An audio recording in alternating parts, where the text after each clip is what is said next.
35 were hospitalized, non-life threatening.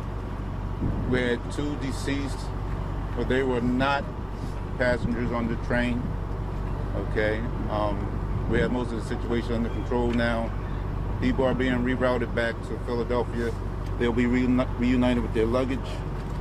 I'd like to begin by thanking the local law enforcement and emergency response officials for their work today.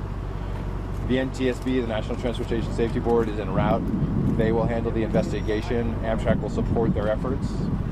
Service on Amtrak's Northeast Corridor is currently suspended between Philadelphia and Wilmington. We'll be working to restore service as soon as possible.